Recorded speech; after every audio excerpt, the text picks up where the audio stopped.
تم جانتی ہو یہ ناممکن ہے رباب، بہتر ہے تم دل کو سمجھا لو۔ اور وہ نرمی سے اس کے آنسو صاف کر رہا تھا۔ بھائی کچھ ناممکن نہیں ہوتا، آپ اسفند سے بات کریں نا، میں بہت محبت دوں گی کہ وہ اس لڑکی کو بھول جائے گا۔ پلیز بھائی مجھے وہ لا دیں۔ وہ کسی ضدی بچے کی طرح اس سے ضد کر رہی تھی جیسے اسفند کوئی چیز ہو اور اس کا بھائی اسے لا دے گا۔ تمہارا بھائی مجبور ہے رباب، میں چاہ کر بھی کچھ نہیں کر سکتا۔ وہ اپنے بالوں میں ہاتھ چلاتا ہوا پریشانی سے بولا۔ اگر وہ اسفند سے اس معاملے میں بات کر بھی لیتا تو اسے نہیں لگتا تھا کہ وہ اس کی بات مان جائے گا۔ ایسے بھی رشتے زبردستی سے نہیں جڑتے۔ اگر آپ نے کچھ نہ کیا تو میں خود کو ختم کر دوں گی بھائی، میں سچ کہہ رہی ہوں۔ اور یہ آپ اسفند سے بھی بول دیں۔ اس بار وہ مضبوط لہجے میں بولتی اس سے دور ہوئی اور فرش پر پڑے کانچ کے ٹکڑوں پر اس کی نظر پڑی۔ اس کی نظروں کا مطلب سمجھتے ہوئے مصطفیٰ نے اس کو روکنا چاہا، مگر وہ اس کو کوئی موقع دیے بغیر بجلی کی سی تیزی سے ایک نوکیلا ٹکڑا اٹھا چکی تھی۔ بھائی میں سچ کہہ رہی ہوں۔ وہ کسی دیوانوں کی طرح بولتی ہوئی کانچ کا ٹکڑا اپنی نس کے قریب رکھ چکی تھی۔ اس کا ارادہ جان لینے کا ہرگز نہیں تھا، وہ بس اپنے بھائی کو ڈرانا چاہتی تھی۔ ہم آرام سے بیٹھ کر بات کرتے ہیں، اسے نیچے رکھو ورنہ وہ تمہیں لگ جائے گا۔ رباب اپنے مقصد میں کامیاب ہو گئی تھی۔ اس کی اس حرکت سے مصطفیٰ نے ڈر کر اس سے وعدہ کیا۔ وہ جنونی انداز میں بولتی مصطفیٰ کی دھڑکنوں کو مزید بڑھا رہی تھی۔ ٹھیک ہے میں بات کروں گا، تم پلیز اسے پھینک دو رباب ورنہ تمہیں چوٹ لگ جائے گی۔ اس وقت مصطفیٰ رباب کی حرکت کی وجہ سے کافی ڈر گیا تھا۔ وہ یہ برداشت نہیں کر سکتا تھا کہ اس کی بہن کو کچھ بھی ہو۔ ویسے بھی اس کی زندگی میں ایک وہ ہی باقی رہ گئی تھی جس سے اس کا رشتہ تھا، اور اپنی بہن کی خوشی، اس کی زندگی کے لیے وہ کچھ بھی کر سکتا تھا۔ اگر اس کی جگہ کوئی اور بھی ہوتا تو بھی وہ یہی کرتا۔ پہلے آپ وعدہ کریں۔ اسے سکون نہیں ملا تھا اس لیے وہ اس سے وعدہ چاہ رہی تھی۔ ٹھیک ہے میں وعدہ کرتا ہوں رباب، تمہاری شادی اسفند سے ہی ہوگی۔ وہ ایک جس میز تک آیا اور اس کے ہاتھ سے کانچ کا ٹکڑا پھینک کر اسے سختی سے سینے سے لگایا۔ وہ پہلے ہی اپنی غلطی کی وجہ سے اپنی ماں کو کھو چکا تھا، اب اس میں اپنے کسی قریبی رشتے کو کھونے کی ہمت نہیں تھی۔ اسفند کو راضی کرنا مشکل تھا مگر وہ اپنی بہن کے لیے کچھ بھی کرنے کو تیار تھا۔ ہاتھ بیٹا آپ یہ فرائیڈ رائس لو، خاص آپ کے لیے بنائے ہیں میں نے۔ وہ جو کھانا کھاتے ہوئے اپنے موبائل پر آئے میلز چیک کر رہا تھا، حفصہ کی محبت بھری آواز پر اس کا منہ کی طرف جاتا ہوا ہاتھ ایک لمحے کے لیے رکا۔ اس نے گردن موڑ کر اپنی بائیں جانب دیکھا جہاں حفصہ ہادی کے برابر میں بیٹھی اس کو بہت ہی محبت سے کھانا کھلا رہی تھی۔ یہ منظر دیکھ کر ایک سکون سا اس کے اندر اترا۔ اسے اپنے بیٹے سے محبت تھی۔ آج بھی اسے اچھی طرح سے یاد تھا جب رباب نے اسے یہ خبر سنائی تھی تو کتنا خوش ہو گیا تھا وہ ایک لمحے کے لیے۔ رباب سے شادی صرف اس نے مجبوری میں کی اور اسے کبھی حفصہ کی جگہ نہیں دے پایا، مگر انجانے میں ہوئی غلطی کی وجہ سے وہ رباب اور اپنے درمیان میاں بیوی کا رشتہ قائم کر چکا تھا۔ جتنا شوق وہ اس خبر سے تھا اتنی ناخوش رباب تھی، اور اس کی وجہ جان نہ پایا تھا وہ۔ اور پھر جب اس نے پہلی بار ہادی کو گود میں لیا تو اسے زندگی سے پھر سے محبت ہو گئی اور اس کے وجود کا وہ حصہ تھا۔ لیکن رباب ہادی کی پیدائش کے فوراً بعد اس سے طلاق لے کر چلی گئی۔ اس چھوٹے سے بچے کو تڑپتا ہوا چھوڑ کر۔ تب وہ لمحہ تھا جب اسفند کو دوسری بات کسی سے نفرت ہوئی، لیکن آج تک وہ اس کے یوں طلاق لینے کی وجہ جان نہیں پایا تھا اور ساتھ ہی حیران بھی تھا۔ لیکن وہ اپنی زندگی میں خوش تھا اپنے بیٹے کے ساتھ۔ اس نے کبھی کسی کو اپنی زندگی میں لانے کے بارے میں نہیں سوچا تھا، مگر پھر کسی آندھی طوفان کی طرح وہ دونوں اس کی زندگی میں واپس آ گئیں۔ لیکن اس سارے قصے میں وہ ایک بات سے مطمئن تھا، وہ تھی حفصہ کا ہادی کے ساتھ رویہ۔ وہ بالکل سگی ماں کی طرح اس کا خیال رکھتی۔ شاید رباب بھی اس کا اس طرح سے خیال نہ رکھ پاتی، وہ اس کے ساتھ کیسا بھی رویہ رکھتا، مگر حفصہ اس کا اثر ہادی کی محبت پر پڑنے نہیں دیتی۔ اور یہی وہ باتیں تھیں جن کی وجہ سے 6 سال پہلے حفصہ کے دھوکے کی وجہ سے اس کے دل پر جمی دھول آہستہ آہستہ ہٹتی جا رہی تھی۔ ماما بس کریں، میں اب مزید نہیں کھا سکتا، آپ نے لنچ میں بھی اتنا کچھ کھلا دیا تھا، اس طرح تو میرا پیٹ باہر آ جائے گا۔ ہادی کی آواز پر اس کی سوچوں کا سلسلہ ٹوٹا اور پھر سے ان دونوں کی طرف دیکھنے لگا۔ اس کی موجودگی کو مکمل طور پر نظر انداز کیے وہ اب ٹشو سے ہادی کا منہ صاف کر رہی تھی۔ اس وقت ڈائننگ ٹیبل پر وہ تینوں ہی موجود تھے۔ حیات صاحب نے طبیعت خرابی کی وجہ سے کھانا اپنے روم میں ہی کھا لیا، جبکہ حدید کسی کام کے سلسلے میں باہر گیا ہوا تھا، اسی لیے آج کھانے کی ٹیبل پر مکمل خاموشی تھی۔ ماما میں جا رہا ہوں، میرا پسندیدہ شو شروع ہونے والا ہے، آپ بھی جلدی آئیے۔ کھانا ختم ہونے کی دیر تھی کہ وہ ایک دم اپنی چیئر سے کھڑا ہوتا لاؤنج کی طرف بھاگا۔ آرام سے بیٹا ورنہ چوٹ لگ جائے گی۔ اس کی جلد بازی پر حفصہ اسے ٹوکے بغیر نہ رہ سکی، مگر وہ اس کی بات پر دھیان دیے بغیر وہاں سے نکل گیا۔ حفصہ سر کو نفی میں ہلاتی وہاں رکھے برتن اٹھانے لگی۔ آج ملازمہ بھی چھٹی پر تھی، اس لیے یہ کام بھی اسے ہی کرنا تھا۔ وہ اسفند کی موجودگی کو بالکل نظر انداز کیے برتن سمیٹنے لگی، مگر اس کی خود پر جمی نظروں کو بخوبی محسوس کر رہی تھی۔ برتن اٹھاتے اس کے ہاتھوں کی لرزش اسفند کی نظروں سے پوشیدہ نہ رہی۔ وہ اب آرام سے بیٹھا اس کی ایک ایک حرکت کو نوٹ کر رہا تھا۔ جب وہ اس کی گہری نظروں کی تپش برداشت نہ کر پائی تو جلدی برتن اٹھا کر کچن میں آ گئی۔ برتن سلیب پر رکھ کر وہ گہرے گہرے سانس لینے لگی، جیسے میلوں کا سفر طے کر کے آئی ہو۔ تم مجھ سے بھاگ کیوں رہی ہو؟ وہ آنکھیں بند کیے کھڑی اپنی تیزی سے دھڑکتے دل کو قابو کرنے کی کوشش کر رہی تھی جب اسے اپنے پیچھے اسفند کی آواز سنائی دی۔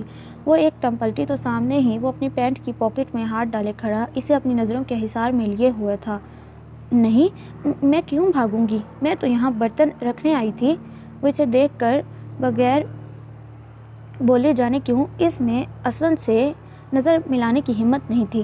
پہلے تو وہ خود اسے سچ بتانے کے لیے اس کے آگے پیچھے پھرتی تھی، مگر اب اسے لگنے لگا تھا وہ جو بھی بولے گی اسفند اس پر یقین نہیں کرے گا۔ اگر ایسا ہے تو تم میری طرف دیکھنے سے کترا کیوں رہی ہو؟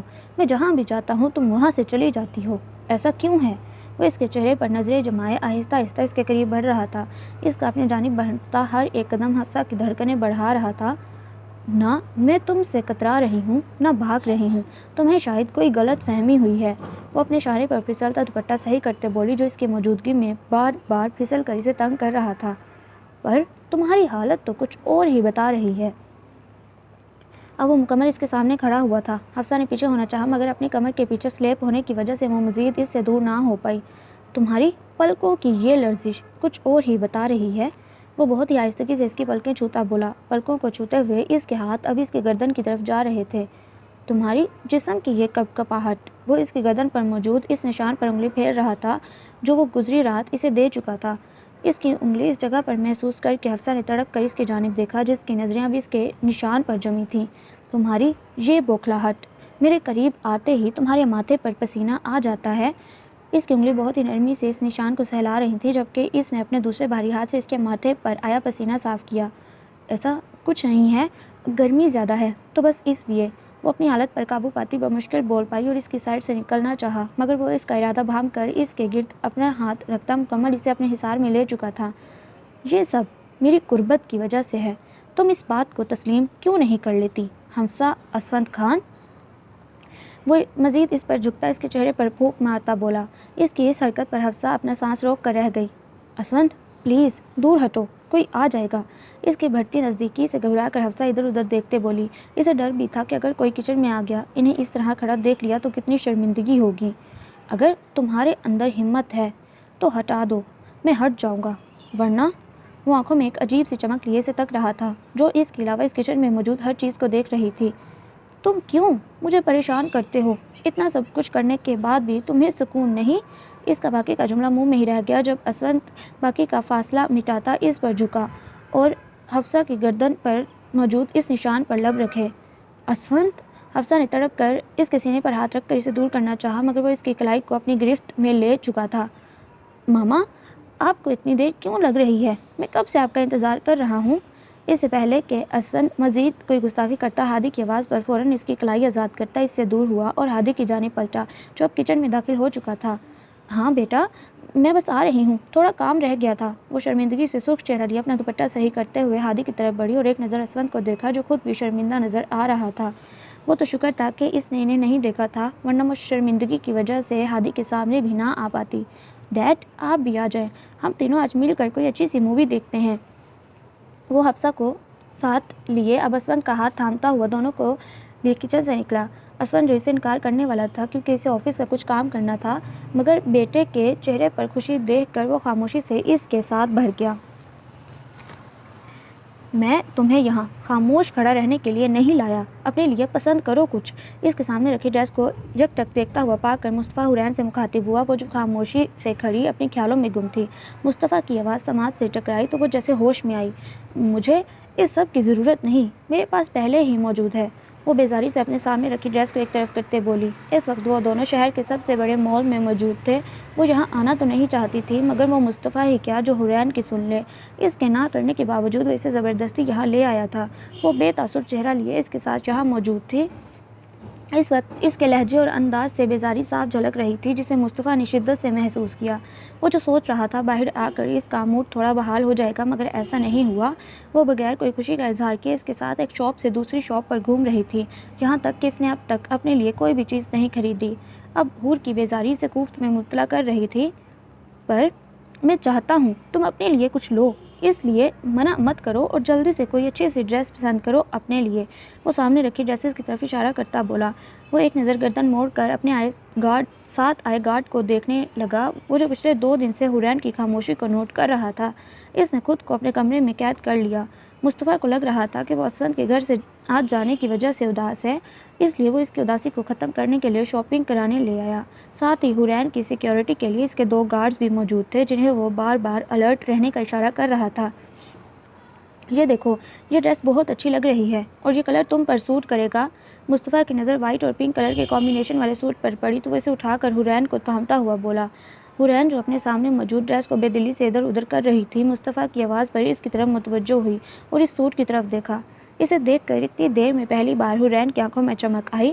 وہ سوٹ واقعی بہت خوبصورت تھا، گلے پر بہت باریک سے وائٹ موتی کا کام تھا۔ ویسے بھی اسے ہمیشہ ہائی لائٹ کلر پسند آتے تھے۔ جا کر اسے ٹرائی کرو۔ اسے سوٹ کی طرف تعریفی نظروں سے دیکھتے ہوئے وہ مخاطب ہوا۔ حورین پہلے تو منع کرنا چاہتی تھی، مگر مصطفیٰ کی آنکھوں میں نہ جانے ایسا کیا تھا کہ وہ لاکھ چاہنے کے باوجود انکار نہ کر سکی، اور مصطفیٰ کے ہاتھ سے سوٹ لے کر وہ چینجنگ روم کی طرف بڑھی۔ حورین کے جانے کے بعد اس نے ٹائم دیکھا، شام کے 7 بج رہے تھے۔ ان لوگوں کو یہاں آئے ہوئے ابھی 1 گھنٹہ ہی ہوا تھا اور اس 1 گھنٹے میں انہوں نے مشکل سے ایک ڈریس ہی سلیکٹ کیا۔ وہ ٹائم دیکھ کر ادھر ادھر نظریں دوڑانے لگا۔ اس وقت مال میں کافی رش تھا اور جس شاپ میں وہ لوگ موجود تھے اس میں بھی کچھ خاتون اپنے شوہر کے ساتھ موجود تھیں۔ وہ ان پر نظر ڈال کر ایک گہری سانس فضا میں چھوڑتا ادھر ادھر چکر لگاتا حورین کا انتظار کرنے لگا۔ کچھ لمحے یوں ہی گزر گئے مگر وہ اب تک واپس نہیں آئی۔ مصطفیٰ نے ایک نظر پھر سے اپنے ہاتھ میں پہنی گھڑی پر ڈالی۔ 20 منٹ ہو گئے تھے۔ وقت دیکھ کر مصطفیٰ کو ایک دم سے تشویش ہوئی اور دل ایک دم سے بے چین ہوا۔ دل میں کہیں نہ کہیں ایک ڈر تھا جو اس کی اتنی دیر غیر موجودگی سے مزید بڑھ گیا۔ اتنی دیر کیوں لگ رہی ہے تمہیں حورین؟ وہ اپنے اندر کی گھبراہٹ کو کم کرنے کے لیے بالوں میں ہاتھ چلاتا چینجنگ روم کی طرف بڑھا۔ حورین کیا ہوا؟ تمہیں اتنی دیر کیوں لگ رہی ہے؟ کوئی مسئلہ ہے؟ وہ بند دروازے پر نوک کرتا تیز آواز میں بولا۔ اندر سے اس کا دل دعا کر رہا تھا کہ اس کی حورین ٹھیک ہو۔ حورین کیا ہوا؟ جواب دو۔ مصطفیٰ پھر سے دروازہ نوک کرتا بولا۔ اس وقت اس کی آواز میں بے چینی صاف ظاہر ہو رہی تھی۔ نہیں، کوئی مسئلہ نہیں۔ وہ یہ بند دروازے کے پیچھے سے حورین کی گھبرائی آواز اس کی سماعت سے ٹکرائی تو اسے سکون ملا۔ کیا وہ حورین؟ اگر کوئی مسئلہ نہیں ہے تو تمہیں اتنی دیر کیوں لگ رہی ہے؟ جلدی سے باہر آؤ ورنہ میں اندر آ رہا ہوں۔ حورین کے جواب سے اس کے دل کو تسلی نہیں ہوئی، اوپر سے یہ لڑکی بات ادھوری چھوڑ کر اس کے صبر کا امتحان لے رہی تھی۔ نہیں، آپ پلیز مت آئیے، بس یہ زپ نہیں۔ ابھی اس کا جملہ مکمل نہیں ہوا تھا جب وہ چینجنگ روم کا دروازہ کھول کر اندر داخل ہوا، دروازے کو اندر سے لاک کیا۔ حورین جو اپنی شرٹ کی زپ کو بند کرنے میں ہلکان ہو رہی تھی، مصطفیٰ کی اچانک آمد سے گھبرا کر اپنی زپ کو چھوڑ کر اس نے بجلی کی تیزی سے اپنا رخ مصطفیٰ کی جانب کیا۔ آپ یہاں کیا کر رہے ہیں؟ باہر جائیں نا۔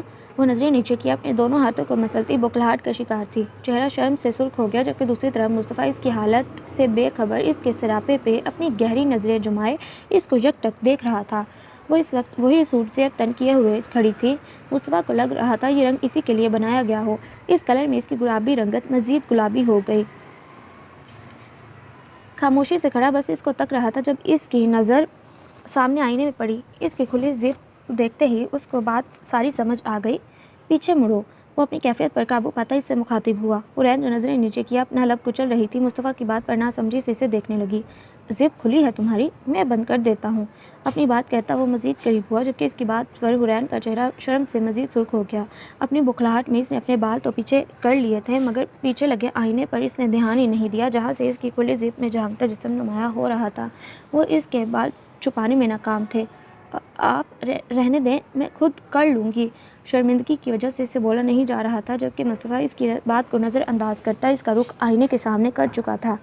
اگر خود کر لیتی تو اتنی دیر نہ لگتی۔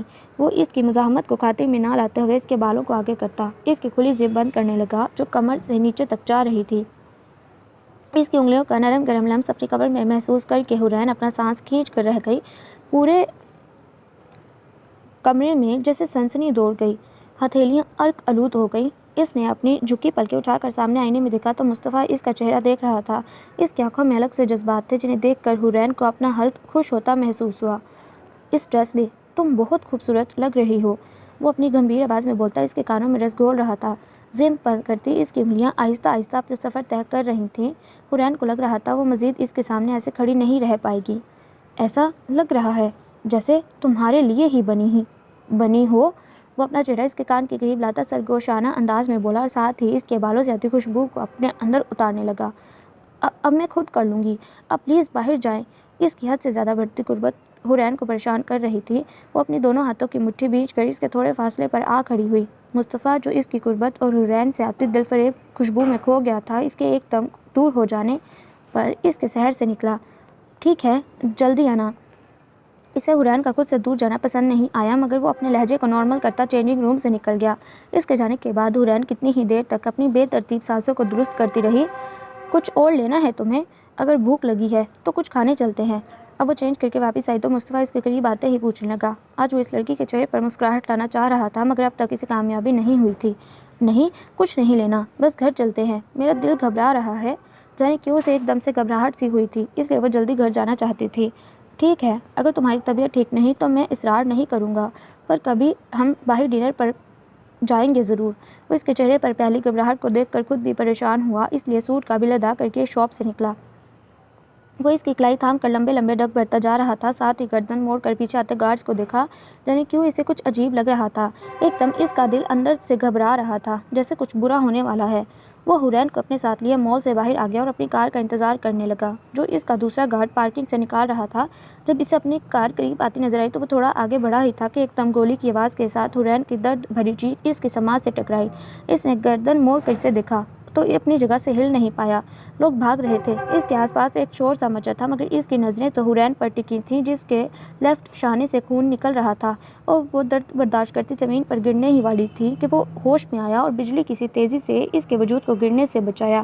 حورین، حور، میں تمہیں کچھ نہیں ہونے دوں گا، وہ تڑپتی ہوئی آواز میں اسے پکار رہی تھی جس کی آنکھیں بند ہوئے جا رہی تھی۔ سر، وہ لوگ ہمارے ہاتھ سے نکل گئے، انہوں نے چلتی ہوئی کار سے حملہ کیا ہے، پر سر ہمیں جلدی میم کو ہاسپٹل لے جانا ہوگا، انہیں گولی صرف چھو کر گئی ہے۔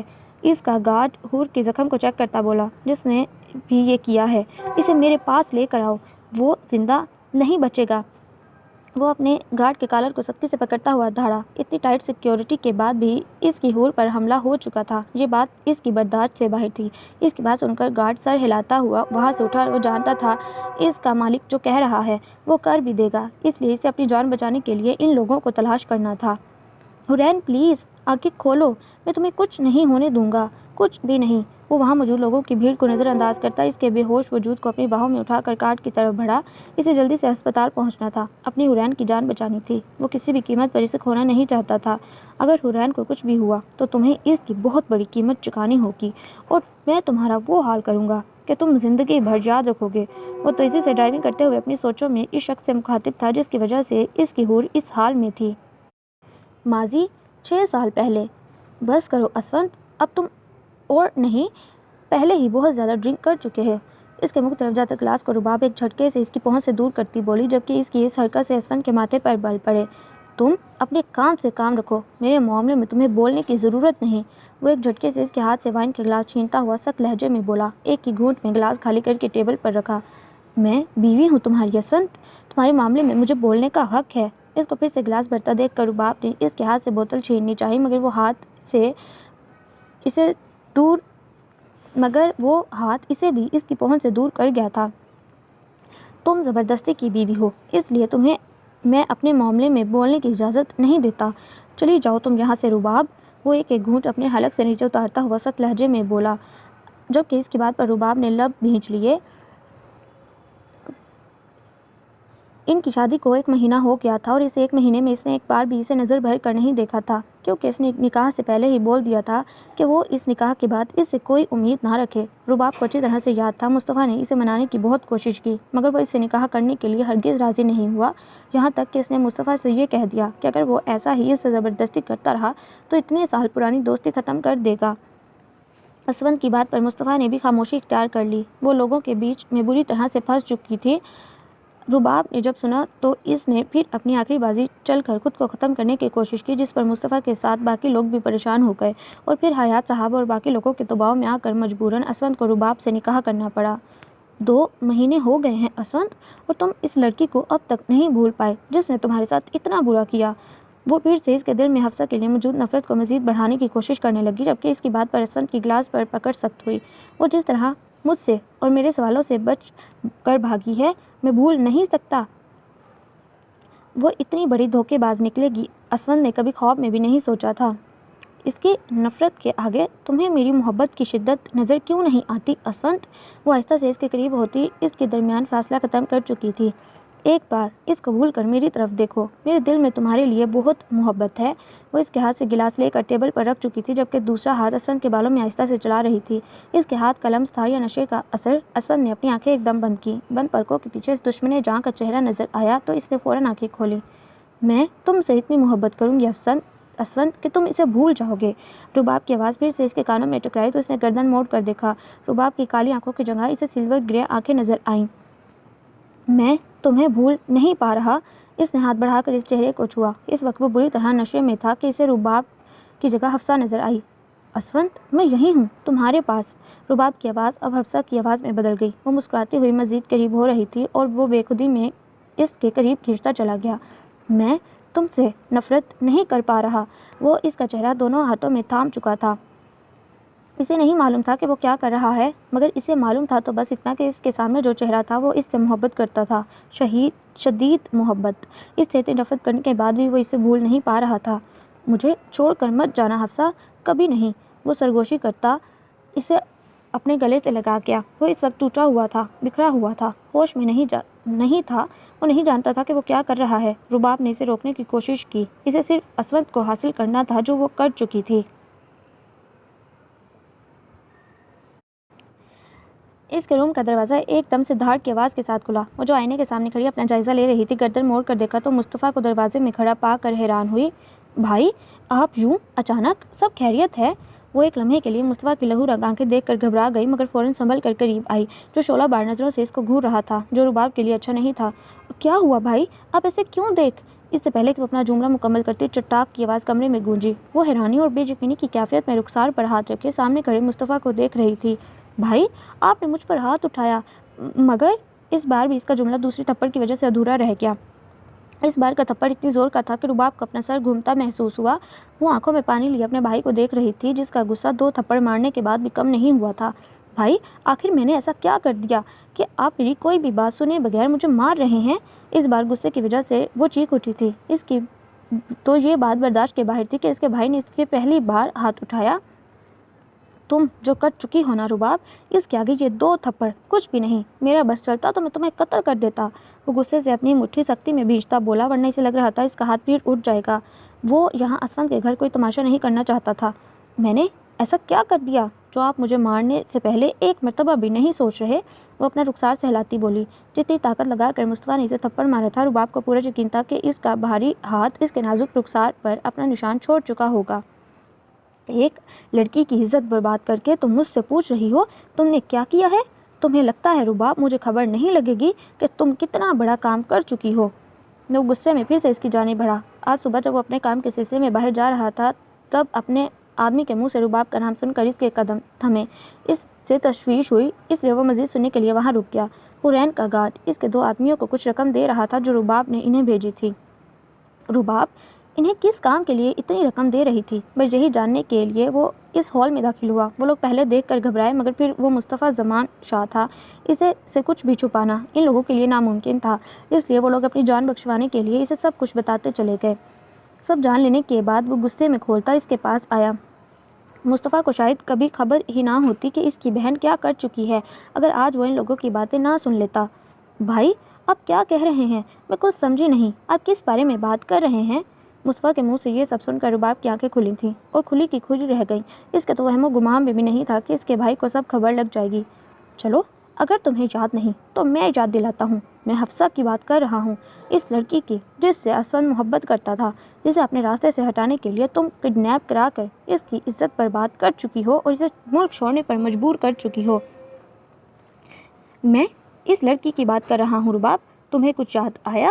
اس سے اپنی آواز آہستہ ہی رکھنی پڑی، مگر اس کا لہجہ اس کے غصے کی وجہ سے تنی ہوئی رگیں صاف طور پر ظاہر کر رہی تھیں کہ اس کی رگیں صاف طور پر واضح ہو رہی تھیں جو اس کے شدید غصے ہونے کا پتہ دے رہی تھیں۔ میں نے کچھ غلط نہیں کیا بھائی، اپنی محبت کو پانے کے لیے مجھے جو صحیح لگا میں نے وہ کیا۔ وہ اپنی غلطی ماننے کے بجائے خود کو الٹا صحیح ثابت کر رہی تھی۔ اس کے جواب سے مصطفیٰ کو دکھ ہوا۔ اسے لگا کہ شاید وہ کہہ دے اس نے نہیں کیا یا اس سے غلطی ہوئی، مگر وہ شرمندہ ہونے کے بجائے ایسے بول رہی تھی جیسے اس سے جو کچھ کیا وہ غلط نہیں تھا۔ اگر تمہیں ایسا لگتا ہے تم نے جو کیا صحیح کیا تو پھر اب میں بھی وہی کروں گا جو مجھے صحیح لگتا ہے۔ مصطفیٰ کو اپنی بہن سے ہرگز ایسی امید نہیں تھی۔ اسے اس وقت بہت افسوس ہو رہا تھا کہ اس کی بہن کی وجہ سے اسفند اپنی محبت سے دور ہو گیا۔ کیا مطلب؟ آپ کیا کریں گے؟ مصطفیٰ کی بات پر رباب کو اپنے آس پاس خطرے کی گھنٹی بجتی محسوس ہوئی۔ میں ابھی اور اسی وقت اسفند کو جا کر سب سچ بتا دوں گا کہ تم اس کے ساتھ کیا کر چکی ہو۔ اس کے بعد وہ کوئی بھی فیصلہ کرے تمہیں اسے قبول کرنا ہوگا۔ وہ ایک ایک لفظ پر زور دیتا رباب کا سکون برباد کر گیا۔ نہیں بھائی، آپ اپنی بہن کے ساتھ ایسا نہیں کر سکتے۔ آپ جانتے ہیں حقیقت جاننے کے بعد اسفند کا فیصلہ کیا ہوگا۔ وہ پریشانی سے بھائی کی جانب بڑھی۔ تمہارے یہ آنسو مجھے نہیں روک سکتے رباب، میں پہلے بھی ان کی وجہ سے ایک غلطی کر چکا ہوں، اب نہیں۔ وہ بے دردی سے اپنا ہاتھ چھڑاتا ہوا دروازے کی طرف بڑھا۔ بھائی، میں پریگننٹ ہوں، اگر آپ نے اسفند کو سچ بتا دیا تو وہ مجھے چھوڑ دے گا۔ رباب نے اپنی ایک آخری چال چلی اور اس کی بات سن کر مصطفیٰ کے دروازے کی طرف بڑھتے قدم رک گئے۔ جب اسے یہ معلوم ہوا تو وہ تب سے ہی ناخوش تھی، کیونکہ وہ بھی ماں بننے کے لیے تیار نہ تھی۔ اس لیے اس نے سوچا بغیر کسی کو خبر دیے وہ اسے ختم کر دے گی، مگر اسے مصطفیٰ کو روکنے کے لیے ایک ہی راستہ ملا، شاید بچے کا سن کر وہ اسفند کو کچھ نہ بتائے۔ آپ اس بار میرے بارے میں نہ صحیح کم از کم اس بچے کے بارے میں سوچیں۔ وہ اس کو التجائی نظروں سے دیکھتی بولی، مگر مصطفیٰ اب اس کے اصل چہرے سے اچھی طرح واقف تھا۔ تمہارے پاس دو راستے ہیں رباب، یا تو تم خود جا کر اسفند کو سچ بتا دو، وہ اپنی بات کہتا ایک لمحے کے لیے رکا، یا تم اس بچے کی پیدائش کے بعد بچہ اسفند کو دے کر اس کی زندگی سے ہمیشہ کے لیے چلی جاؤ بغیر اسے اپنے جانے کی وجہ بتائے، تاکہ وہ ساری زندگی تم سے یہ سوچ کر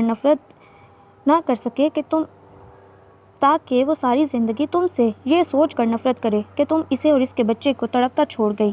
وہ سخت لہجے میں بولتا رباب کی طرف بڑھا۔ اگر میں ان سے ایک بھی کام نہ کروں تو؟ وہ اس کی آنکھوں میں آنکھیں ڈال کر بولی۔ اس کی یہ حرکت مصطفیٰ کے غصے کو مزید بڑھا گئی۔ تو میں خود جا کر اسفند کو سچ بتا دوں گا، اس کے بعد پتہ ہے کیا ہوگا؟ وہ تمہیں طلاق تو دے گا ہی، اس بچے اور تم سے نفرت کرے گا۔ اس لیے اس معصوم کی زندگی خراب کرنے سے بہتر ہے تم اسے خود ہی چھوڑ کر چلی جاؤ، کیونکہ تم جیسی لڑکی اسفند کے ساتھ رہنے کے لائق نہیں۔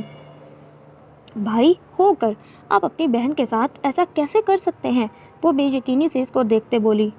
شکر کرو، ایک بھائی ہونے کی وجہ سے میں اسے کچھ نہیں بتا رہا، اس لیے تم چپ چاپ اس کی زندگی سے چلی جاؤ، یہی تمہارے لیے بہتر ہے۔ مصطفیٰ کی بات پر رباب صبر کا گھونٹ پی کر رہ گئی، کیونکہ اس کی خاموش رہنے میں ہی بھلائی تھی۔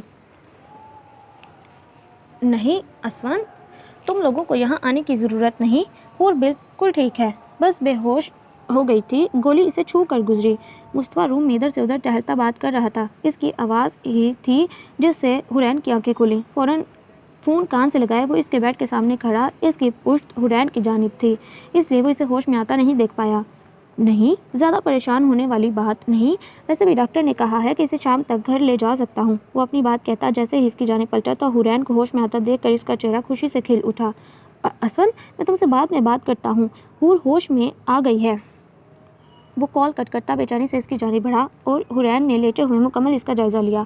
وہ اس کی دن والی شرٹ میں ملبوس تھا، آستین کونی تک فولڈ کی تھی، بکھرے بال، چہرے پر تھکن تھی جس سے صاف ظاہر ہو رہا تھا کہ وہ ایک لمحے کے لیے بھی سکون میں نہ رہا۔